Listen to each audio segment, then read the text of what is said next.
Eh bien bonjour à tous nos abonnés et bienvenue à tous les nouveaux abonnés.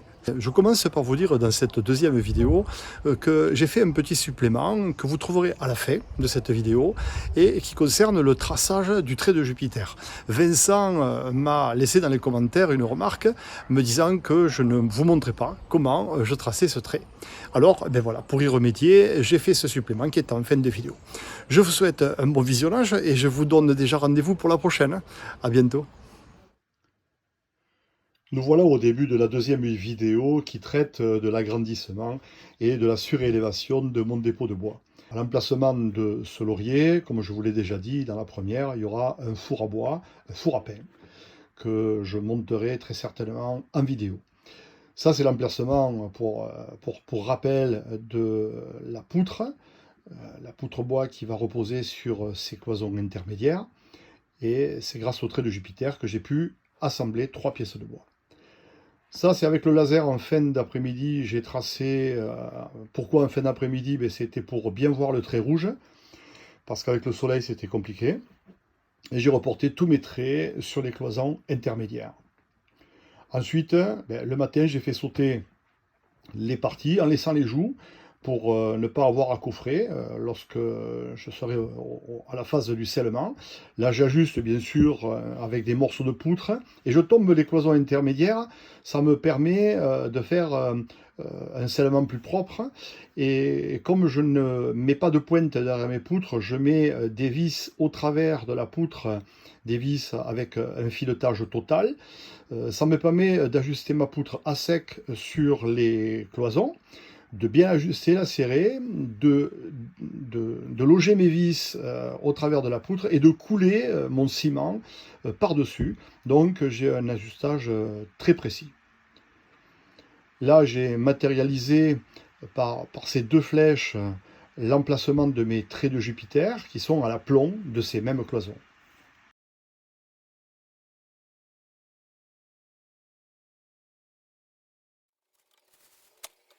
Me voilà à la coupe de ce laurier rose, c'est un peu à regret, mais comment faire, hein.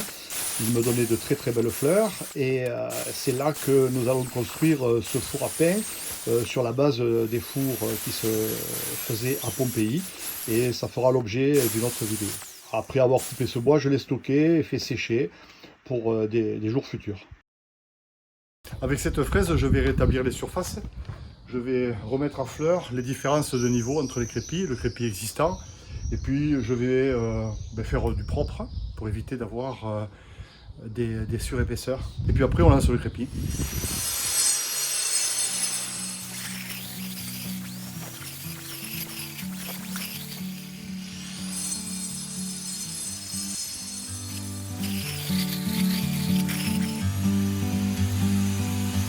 Like a bird on a tree,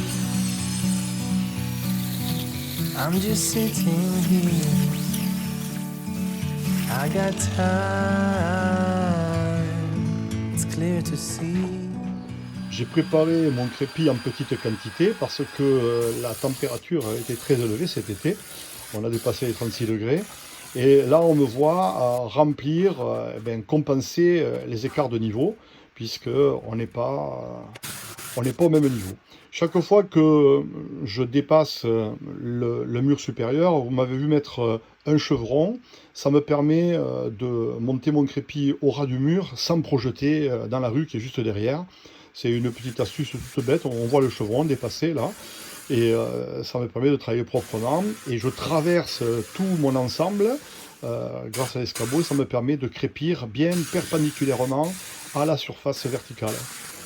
Voilà, c'est la raison pour laquelle j'ai finalement opté pour finir l'ensemble en crépi et revenir par la suite avec mes chevrons et faire des reprises ponctuelles. Là, je gratte un petit peu le crépi pour augmenter l'adhérence de ma gouttelette. Après avoir repris les niveaux, bien voilà, on me voit chaque fois crépir avec le chevron au-dessus pour éviter le débordement dans la rue d'à côté. J'ai lissé mon crépi au mieux que j'ai pu le faire parce que le mur est très ancien, c'est un vieux mur qui a une centaine d'années. Et donc j'ai lissé au plus près de ce qui était déjà existant. Alors toujours pareil, j'ai préparé un crépi en petite quantité, je gâchais un sac à chaque fois, et j'ai préparé une jauge pour avoir toujours la même quantité d'eau par rapport au ciment, et pour que mon ciment ne soit pas, que mon crépi ne soit pas ni trop liquide, ni trop sec, parce que le mur lui aussi est déjà assez chaud. Et j'ai donc choisi de faire des petits box, et ça m'a permis de pouvoir appliquer mon crépi et de revenir sur les parties déjà appliquées. Et il fallait quand même aller assez vite parce que ça tirait. Il a fallu par la suite que je mouille, vous voyez, ma yann régulièrement pour arriver à serrer, à aplatir ma gouttelette. Et par moment, il a même fallu, lorsque je m'attardais un petit peu sur des points précis, que je mouille directement le mur parce que ça tirait très très vite. Alors surtout, ne le mouillez pas avec un jet d'eau, sinon vous ferez couler votre crépi très très vite. C'est un produit qui remouille très très vite, hein, donc ça facilite l'écrasement de la gouttelette. À l'écrasement, eh bien, je tourne. Là, on me voit tourner de la droite vers la gauche, mais par moment, je tournais aussi de la gauche vers la droite, ou de bas en haut, ou de haut en bas, pour éviter d'inscrire un rythme sur le crépi et de tirer le laitier du crépi toujours dans le même sens, ce qui laisse apparaître des défauts. Alors, des défauts, là, sur ce crépi, il y en a en quantité, hein, on n'a pas à les chercher, ils existent, parce qu'on a une reprise de l'ancien et le neuf, donc c'est compliqué de faire un écrasé sur des surfaces qui ne sont pas bien planes. Mais disons que je l'ai fait pour éviter de capter toutes les salissures qui sont liées à la pollution atmosphérique. Et on le voit à l'emplacement du four, le crépi, au fond, il est légèrement grisâtre, parce que tous ces dépôts de pollution, voilà, on le voit là, s'accrochent sur le crépi. Alors ça peut s'enlever d'un coup de Karcher, mais si vous faites un crépi lisse ou un crépi écrasé, ce qui est le cas, eh bien ça accroche quand même un peu moins les saletés atmosphériques. Après avoir fini l'intérieur, donc comme je vous l'ai dit, j'ai opté pour cette méthode. Ça me permet de gagner du temps en matière de nettoyage. Parce qu'une fois que j'aurai organisé tous mes chevrons sur la poutre avant et la rase arrière, eh bien, je vais les fixer en partie avant, puis les sceller en partie arrière. Et ça me permettra de faire de toutes petites reprises sous les chevrons, mais sans avoir à salir toute la sous-face avec le sablon. Et au-delà du fait de salir, eh bien, il y a une facilité d'exécution. Vous m'avez vu tout à l'heure passer au travers de ce qui va devenir la toiture. Et donc, ça me permet de travailler sans avoir un couvercle sur la tête et taper la tête sur les chevrons. Donc, j'ai fini un crépi le plus proprement possible jusqu'au ras du mur arrière, sans être gêné par les chevrons. Alors, comme il y a eu pénurie de matière cette année sur le bois, je n'ai pas trouvé de chevrons en 10 par 10 pour les recouper sous forme de chanlatte. Vous savez, ce chevron triangulaire que l'on utilise en Provence, hein, dans le sud de la France, pour pouvoir installer de la tuile canal dessous et dessus. Alors là, j'ai travaillé avec des chevrons 6-8 approximativement. Ça m'a permis de changer je dirais, de méthode. Et j'ai resserré légèrement mes chevrons. Je les ai passés avec un intervalle de 16 cm contre 24 d'axe à axe sur le chanlatte. Pour le coup, vous verrez, le résultat n'est pas si moche que ça quand on mettra la tuile. Et ça m'a permis de pouvoir quand même installer mon toit, malgré le fait que je n'avais pas la matière en stock. Et chez mes fournisseurs, ils n'avaient pas non plus de bois sec et en stock.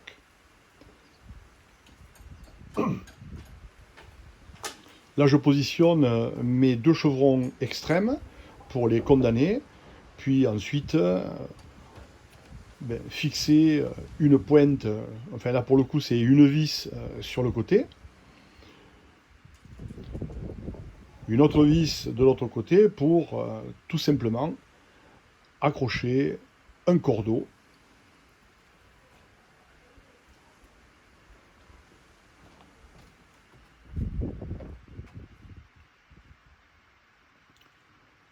Voilà, pour accrocher un cordeau et aligner tous mes devants de chevron.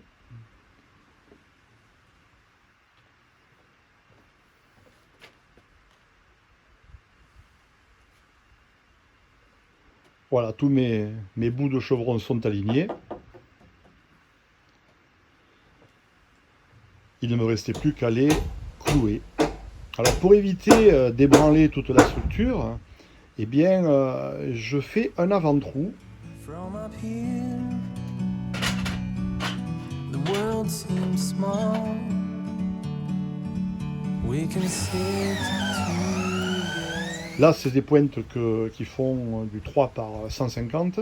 Et j'ai percé à 2, 2,5. J'ai fait un avant-trou. J'ai positionné ma pointe.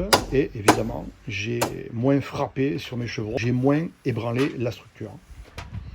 Ça fait gagner du temps au final. Et de la fatigue. Voilà, avec 2-3 coups de marteau, la pointe, elle rentre dans la poutre et elle est serrée sur la partie supérieure du chevron. It's so beautiful. Et voilà, le travail est terminé. C'est la fin de la deuxième vidéo. Et je vous laisse découvrir le supplément qui m'a été demandé. Et bien voilà, je fais cette vidéo complémentaire à la demande de Vincent qui, sur les commentaires, nous a dit « Gilles, tu n'as pas montré le traçage du trait de Jupiter ». C'est exact. Je vais vous le montrer, c'est très simple finalement. Donc, je trace une perpendiculaire. De cette perpendiculaire, je rapporte 3 fois la hauteur. Dans ce cas, on a 20 cm. Donc je vais marquer 60 cm.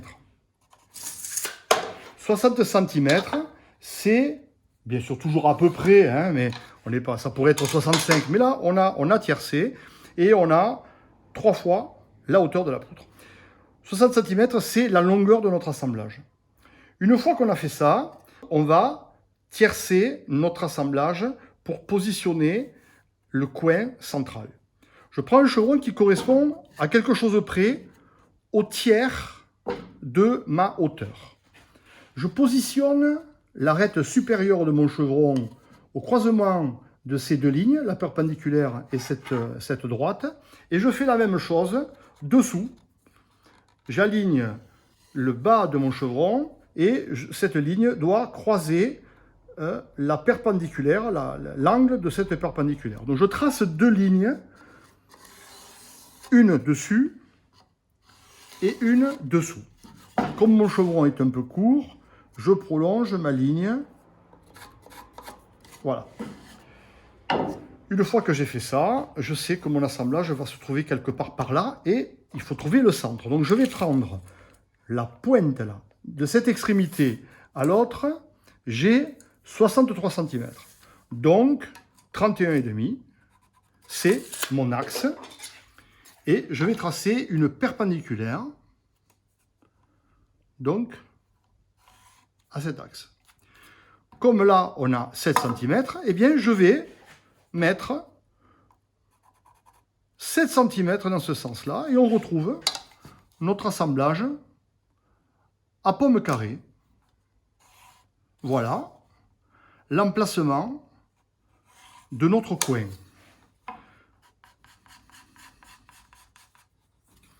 Lorsqu'on a fait ça, on a des traits en trop.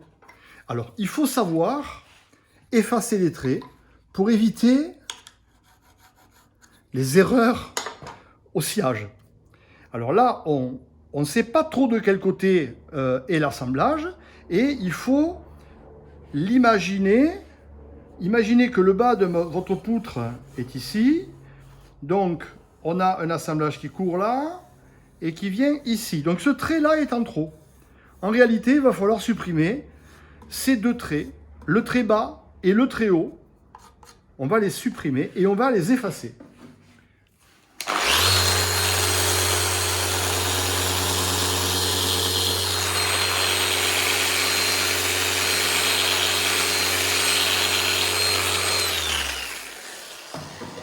Parce que si on les laisse, eh bien on risque l'erreur. Et comme je l'ai dit à Vincent, je ferme cet angle Alors j'ai pris la sauterelle, et au lieu de le laisser perpendiculaire, cette arête-là, cet angle-là de découpe perpendiculaire au haut et perpendiculaire au bas de ma poutre, eh bien je vais fermer l'angle afin de serrer cet angle-là au montage. Alors je le fais à l'œil, ça peut être 15-20 mm, voilà. Je le trace et je dis que ce trait devra être supprimé. Je fais la même chose de l'autre côté. Et ce trait-là, je vais le supprimer. Et je les efface tout de suite.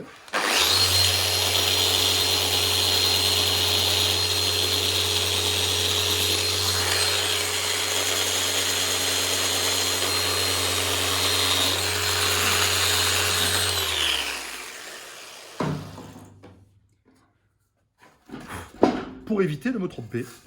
Au sciage.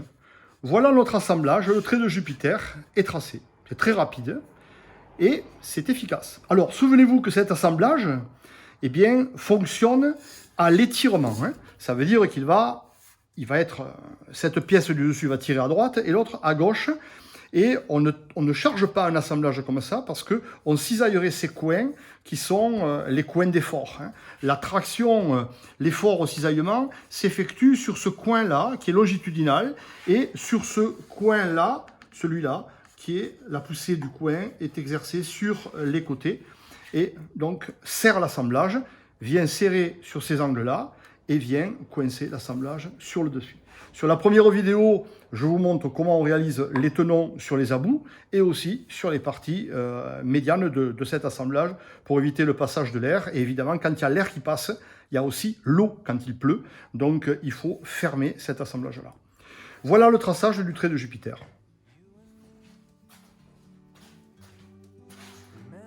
Et voilà, je vais continuer à faire le montage de ces vidéos pour te montrer comment on réalise ce type de travail jusqu'au bout, en passant par toutes les étapes. Je te souhaite le meilleur et je te donne rendez-vous à la prochaine vidéo. À très bientôt.